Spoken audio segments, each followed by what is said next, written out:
इस वीडियो को पूरा देखिए, आज ही आपके जीवन से सारी परेशानियां खत्म होगी। चैनल को लाइक और सब्सक्राइब जरूर कीजिए। जय मसीह सभी को। और आप लोग कैसे हैं? आशा करती हूँ आप लोग स्वस्थ और चंगाई के साथ होंगे। आज हम फिर आए हैं आप लोगों के सामने दुआ, प्रार्थना और विनती के साथ। जी हाँ भाई बहनों, धन्यवाद करते हैं आप सभी का कि आप हमारे सभी कंटेंट, सभी सब्जेक्ट, सभी विषयों को सुन रहे हैं, देख रहे हैं और हम ऐसी आशा, ऐसी उम्मीद करते हैं कि आप उस पर अमल भी करते होंगे।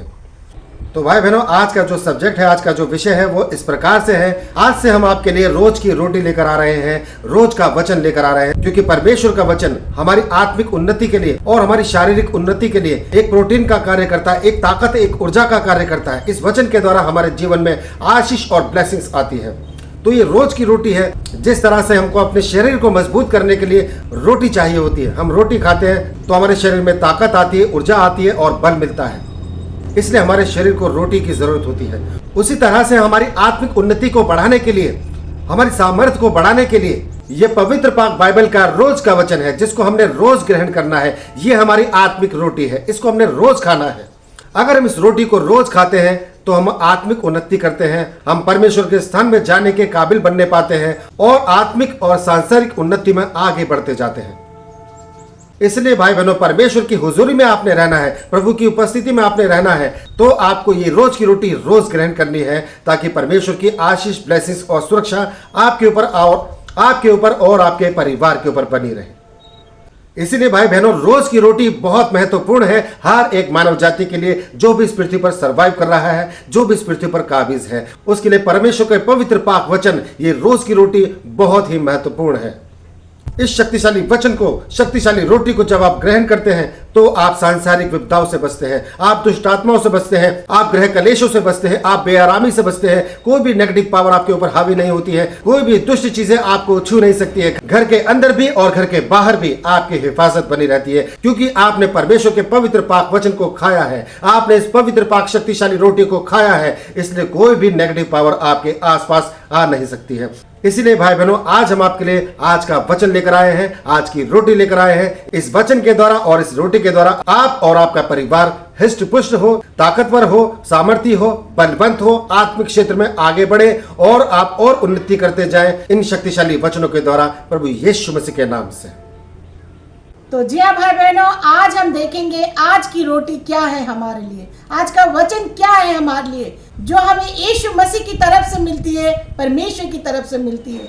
वो आज का वचन, आज की रोटी को आज हम ग्रहण करते हैं, ताकि हम अपने जीवन में उन्नति पा सके, सामर्थ्य बन सके और अपने हर एक परेशानियों से छुटकारा पा सके। तो आइए भाई बहनों, बढ़ते हैं आज की रोटी, आज के वचन की तरफ। हम देखेंगे यिर्मयाह 16 का 5 में परमेश्वर का वचन कहता है, यूहन्ना ने कहा, जिस घर में रोना पीटना हो उसमें ना जाना, ना छाती पीटने के लिए कहीं जाना और ना इन लोगों के लिए शोक करना, क्योंकि यहोवा की यही वाणी है कि मैंने अपनी शांति और करुणा और दया इन लोगों पर से उठा ली है। और हम देखेंगे 16 का 8 में, तू भोज के घर में इनके साथ खाने पीने के लिए ना जाना। भाई बहनों, आगे हम देखेंगे 10, जब तू इन लोगों से ये बातें कहे और वे तुझे पूछे, यूहन्ना ने हमारे ऊपर ये सारी बड़ी विपत्ति डालने के लिए क्यों कहा है, हमारा अधर्म क्या है और हमने अपने परमेश्वर यहोवा के विरुद्ध कौन सा पाप किया है, तो तू इन लोगों से कहना, यहोवा की यह वाणी है, क्योंकि तुम्हारे पुरखा मुझे त्याग कर दूसरे देवताओं के पीछे चले और उनकी उपासना करके उनको दंडवत की और मुझको त्याग दिया और मेरी व्यवस्था का पालन नहीं किया, और जितनी बुराई तुम्हारे पुरखों ने की थी उससे भी अधिक तुम करते हो, क्योंकि तुम अपने बुरे मन के हट पर चलते हो और मेरी नहीं सुनते। इस कारण मैं तुमको इस देश से उखाड़कर ऐसे देश में फेंक दूंगा, जिसको ना तो तुम जानते हो और ना तुम्हारे पुरखा जानते थे, और वहाँ तुम दिन रात दूसरे देवताओं की उपासना करते रहोगे, क्योंकि वहाँ मैं तुम पर कुछ अनुग्रह ना करूँगा। आमीन। तो भाई बहनों, यहाँ पर परमेश्वर का पवित्र पाक वचन आज की रोटी में, आज के वचन में हमें सिखाता है, हमारे लिए हिदायत है। यहाँ पर यिर्मयाह भविष्यद्वक्ता के द्वारा बात की परमेश्वर ने उन लोगों से बात की जो यरूशलेम के निवासी थे। तो परमेश्वर ने यिर्मयाह को आगाह किया है यहाँ पर, और वही आज्ञा हमारे लिए भी है। परमेश्वर कहते हैं कि इनके पास नहीं जाना है। किन के पास नहीं जाना है? परमेश्वर ने भविष्यद्वक्ता यिर्मयाह को हिदायत दी कि ये जो यरूशलेम के निवासी है, जो मेरे अगेंस्ट काम करते हैं, जो मेरे खिलाफ काम करते हैं, जैसा मैं चाहता हूं उसी के विपरीत जाते हैं, मुझे रोष दिलाते हैं, मुझे रीस दिलाते हैं, इनके किसी भी रीति रिवाज में शरीक नहीं होना है, शामिल नहीं होना है। इसीलिए भाई बहनों, परमेश्वर यहाँ पर बता रहा है और हमारे लिए सख्त हिदायत है। वो लोग जो परमेश्वर को नहीं मानते हैं, जो परमेश्वर की आज्ञाओं पर नहीं चलते हैं, उसके विरोध में काम करते हैं, उनके बीच में शरीक नहीं होना है। ना तो आपने उनकी चौकड़ी में बैठना है, ना आपने उनको ज्वाइन करना है, ना उनकी खुशियों में शामिल होना है और ना उनके गम में शामिल होना है। अगर आप ऐसा करते हैं, अगर हम लोग ऐसा करते हैं, तो हम भी उनके कर्मों के भागीदार हो जाएंगे। इसलिए परमेश्वर हमको बचाना चाहता है, क्योंकि हम परमेश्वर की संतान हैं। हम उसके भय में, उसके डर में चलते हैं, दुआ करते हैं, प्रार्थना करते हैं, सच्चे पक्के कलामातों को पढ़ते हैं पवित्र पाक बाइबल में। तो ये आप लोगों के लिए हिदायत है। ऐसे लोगों में, ऐसी जातियों के बीच में नहीं बैठना है जो खुदावन के अगेंस्ट काम करें, क्योंकि वो लोग शैतान के शिकंजे में हैं। इनके किसी भी रीति रिवाज में शामिल नहीं होना है आपने। अगर आप ऐसा करते हैं तो आप भी परमेश्वर की आज्ञा का उल्लंघन करते हैं। तो भाई बहनों, इस बात में आप होशियार रहिए, चौकस रहिए कि आप गलती से भी ऐसे लोगों की पार्टी को, ऐसे लोगों की संगति को, ऐसे लोगों के किसी भी काम को आप ज्वाइन ना करें। हाँ, अगर आपके पड़ोसी हैं, आपके आसपास हैं और इसी तरह का एटमॉस्फेयर आपके आसपास है, तो आप इनसे बात कर सकते हैं, आप इनसे बात कीजिए बस, मगर आप इनकी संगति पे ना बैठिए। इससे आपका एक बैलेंस बना रहेगा। आपको एक बैलेंस बना के, आप बस एक बैलेंस बना के चलिए, ये सोच के चलिए कि हाँ, ये भी इंसान है, मैं भी इंसान हूं। तो बस आपको उनकी बातों का रिप्लाई करना है, आपको उनसे बातचीत करनी है, मगर उनकी संगति को ज्वाइन नहीं करना है, उनके चौक चौबारों में नहीं बैठना है, क्योंकि ये परमेश्वर के विरुद्ध है। आप उन लोगों के लिए दुआ कीजिए, प्रार्थना कीजिए, ताकि उन लोगों की जहनियत बदले। जिस तरह से आपके ऊपर परमेश्वर की रहमत हुई है, उसी तरह से ये लोग भी बचाए जाए, ये लोग भी परमेश्वर यीशु मसीह में आने पाए। इसीलिए भाई बहनों, आपको इन बातों का विशेष ध्यान रखना है, क्योंकि हमारे पिता परमेश्वर की आज्ञा है, हुक्म है हम सभी लोगों के लिए, हम सभी विश्वासियों के लिए। अब भाई बहनों, आ जाते हैं इनके भोज, इनके विधि विधानों पर, इनके कार्यक्रमों पर, इनके खाना पीना, इनके भोज। जब ये खाना पीना करते हैं, जब ये भोज करते हैं, तब आपने क्या करना है? वचन यहां पर क्या कहता है, आइए देखते हैं। यिर्मयाह 16:8 में परमेश्वर का वचन कहता है, तू भोज के घर में इनके साथ खाने पीने के लिए ना जाना। तो जी हाँ भाई बहनों, आपके लिए यहाँ पे सख्त मना की गई है कि आपको इनके साथ में किसी भी भोज में शामिल नहीं होना है। ये कोई भी कार्यक्रम करवाए, उसमें खाना पीना करवाए, कोई भोज करवाए, कोई भंडारा करवाए, आपको उसमें शामिल नहीं होना है। आपको भूल कर भी ऐसी गलती नहीं करनी है, क्योंकि भाई बहनों, परमेश्वर का कहने का तात्पर्य यह है यहाँ पर, क्योंकि जब भी अन्य जाति जो परमेश्वर को पसंद नहीं करती है, जो खुदावन के अपोजिट चलती है, जो मूर्ति पूजक है, जो बुत परस्ती करते हैं, जो पुतलों की पूजा करते हैं, जिनका वजूद नहीं है, जो उनके पीछे जाते हैं, उनके प्रति अपनी श्रद्धा को रखते हैं और परमेश्वर के विरुद्ध में काम करते हैं, वो जब भोज करवाएंगे, वो जब खाना करवाएंगे या कोई भी शादी पार्टी या जलसा कराएंगे, और यदि आप उसमें शामिल हो गए, तो आपने भी वही चीज ग्रहण कर ली है जो उन लोगों ने ग्रहण करके रखी है। वही शैतानी चीज है, क्योंकि जो भी भोज तैयार किया गया है, वो मूर्तियों के सामने पूजा पाठ करके तैयार किया गया है। क्योंकि सबसे पहला चढ़ावा वो अपनी मूर्तियों को देते हैं, अपनी दुष्ट चीजों को देते हैं, जिनका वजूद नहीं है, जिनके साथ शैतान रहता है। अब वही चीजों को मूर्तियों के सामने चढ़ाकर, उनको भोग लगाकर आपके सामने सर्व कर दिया जाता है। इसीलिए भाई बहनों, आपको ऐसी गलती नहीं करनी है, आपको इनके भोज पर नहीं जाना है, क्योंकि परमेश्वर का वचन आपके लिए हिदायत है, सख्त हिदायत है आपके लिए, और चेतावनी है आपको यहाँ पर कि ऐसे भोज में नहीं जाना है, ऐसे लोगों के घरों में खाने पीने के लिए नहीं जाना है, आपने बिल्कुल नहीं जाना है, क्योंकि इससे परमेश्वर की आज्ञा का उल्लंघन होता है और ऐसा हमने नहीं करना है।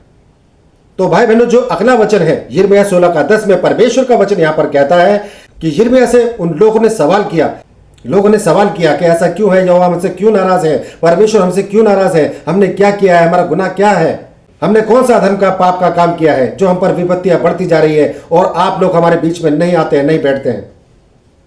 इस तो ऐसा आपके साथ भी हो सकता है। आपसे लोग कहेंगे, अन्य जाति लोग कहेंगी कि ऐसा क्यों है, आप हमारे साथ में क्यों नहीं उठते बैठते हैं, क्यों नहीं खाते पीते हैं।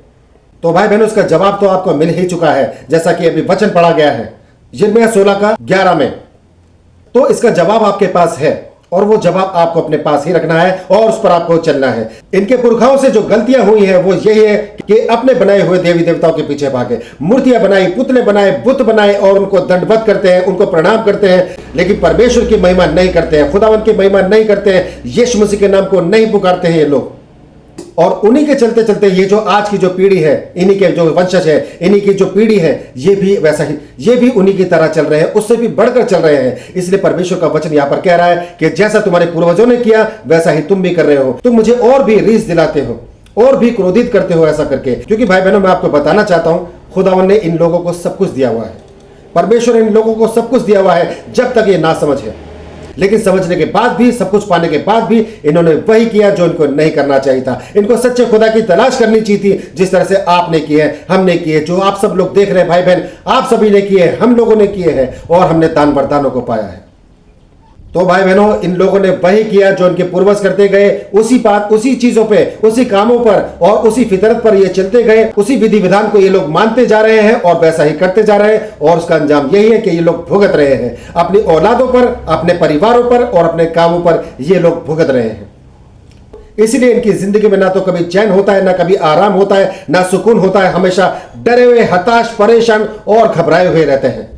क्योंकि इनके जिंदगी में, इनके परिवार में रोजमर्रा के अटैक होते हैं वही शैतान के द्वारा, क्योंकि ये लोग शैतान के ही कब्जे में हैं और शैतान इनको छोड़ना नहीं चाहता है, क्योंकि ये लोग अपने मनों को फिराना नहीं चाहते हैं, ये लोग प्रभु यीशु मसीह में आना नहीं चाहते हैं। इसलिए परमेश्वर की सख्त हिदायत है, ऐसे लोगों को ज्वाइन नहीं करना है, ऐसे लोगों की थाली में नहीं खाना है। और इन लोगों के लिए आपके पास में वचन है जो आप इन लोगों को बता सकते हैं, शेयर कर सकते हैं।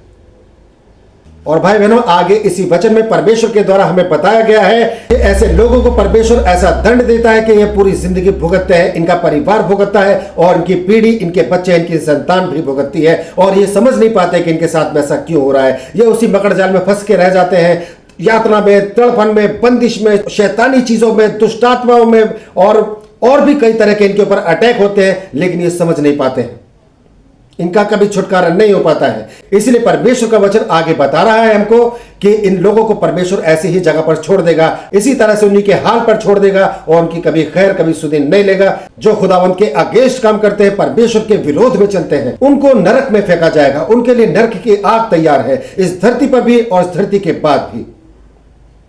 इसीलिए भाई बहनों, आपको परमेश्वर के पवित्र पाक वचनों पर चलना है।